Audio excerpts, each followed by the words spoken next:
Friends नमस्कार, स्वागत है आपका एक बार फिर से।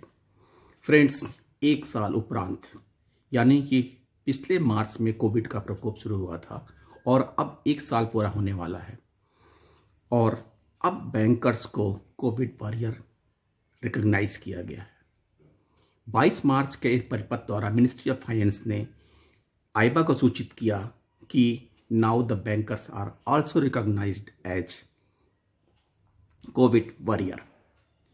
आपको मिनिस्ट्री ऑफ फाइनेंस ने अपने पत्र में लिखा कि 29th report of the department related to the parliamentary standing committee on home affairs on management of the कोविड-19 पैंडेमिक एंड रिलेटेड इश्यूज।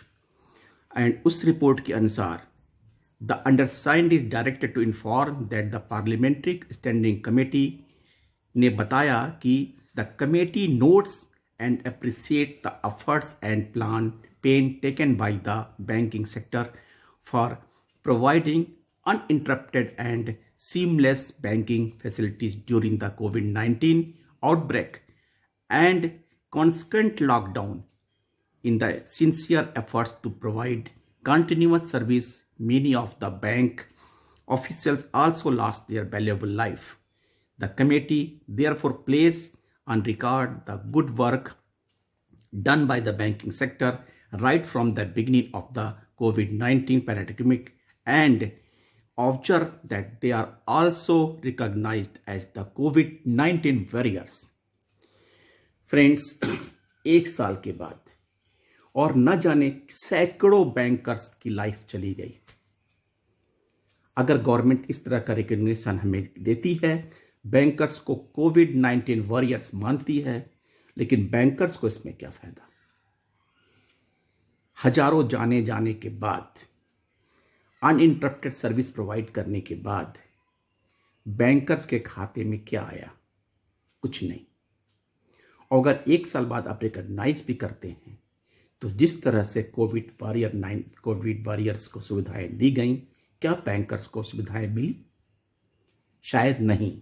और अभी स्टिल जब वैक्सीनेशन की बारी आई तो health worker and other workers लिए गए, लेकिन बैंकर्स फिर भी नहीं।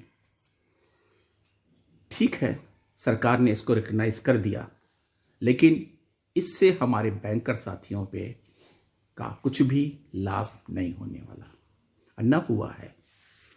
फ्रेंड्स, हम इस समय बैंक प्राइवेटाइजेशन की बात फिर से करते हैं। 23 तारीख को CNBC आवाज़ द्वारा एक मैसेज फ्लैश हो रहा था कि 24 तारीख को एक अहम बैठक नीति आयोग, RBI ऑफिशियल और मिनिस्ट्री ऑफ फाइनेंस के ऑफिशियल बैठक होगी और उसमें कुछ ठोस निर्णय ले जाना है और शायद उन दो बैंकों का नाम भी डिसाइड हो जाए जिनका प्राइवेटाइजेशन होना है। परंतु 24 तारीख को ये मीटिंग पोस्टपोन हो गई, टल गई, यानी कि इस तरह की कोई मीटिंग नहीं हुई है। फ्रेंड्स, मैं यहाँ आपको क्लियर कर दूं कि till the election results declared, तब तक कुछ भी नहीं होने को। इन 5 स्टेट्स में जहाँ पे इलेक्शन ड्यू है या होने की प्रक्रिया चल रही है, वहाँ का रिजल्ट डिक्लेयर होने के बाद, मार्च 21 की बैलेंस शीट फाइनल होने के बाद और जो फंड्स का इन्फ्यूजन बैंक्स में होना है, UCO bank, Indian overseas bank और सेंट्रल बैंक ऑफ इंडिया, और 5,500 रुपीज़ जो infusion already Punjab and Sind bank नवंबर में हो चुका है। इन सब के बाद ही और मार्च 21 का रिजल्ट जब तक फाइनल होता है, लगभग 15 मई का, तब तक, और रिजल्ट का डिक्लेयर इलेक्शन क्या भी मई के बाद होना है, तब तक कोई भी डिसीजन सरकार नहीं लेने जा रही है कि बैंक किन किन बैंकों का प्राइवेटाइजेशन होना है। और फिर प्राइवेटाइजेशन की एक बात और बताएं कि DHFL, दीवान हाउसिंग फाइनेंस लिमिटेड, ने किस तरह से बैंक फ्रॉड किया। हम प्राइवेटाइजेशन की बात करते हैं, उसके लिए मैं बताना चाह रहा हूं कि किस तरह से फ्रॉड किया।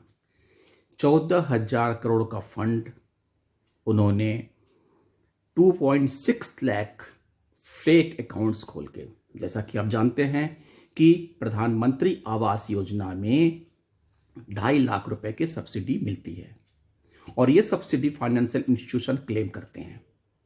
जो भी फाइनेंशियल इंस्टीट्यूशन फाइनेंस करते हैं वो सब्सिडी गवर्नमेंट से क्लेम करते हैं। दीवान हाउसिंग फाइनेंस लिमिटेड के जो ब्रदर्स थे, चेयर मतलब ओनर्स कह सकते हैं, कपिल वाधवान और धीरज वाधवान, इन्होंने 2.6 lakh fake home loan accounts खोले और जिसमें 14,000 करोड़ का लोन डिसबर्स किया और सब्सिडी क्लेम किया और सब्सिडी क्लेम करके 1880 करोड़ रुपए कमाए ओनली फॉर द सब्सिडी। बहुत अच्छा गेम है। आपके पास कैपिटल हो, आप मालिक हो, आप सब कुछ कर सकते हो। फेक ट्रांजैक्शन करना, फेक अकाउंट खोलना और फिर सब्सिडी क्लेम करके सब्सिडी ले लेना। इस तरह से DHFL ने फ्रॉड किया। हम प्राइवेटाइजेशन की बात करते हैं। अभी नीति आयोग के chairman CEO mister Amitabh Kant ने कहा कि छोटे अगर पब्लिक सेक्टर इंटरप्राइजेस का हम वीक इंटरप्राइजेस का अगर हम प्राइवेटाइजेशन करते हैं तो हमें वो फायदा नहीं प्राप्त होगा।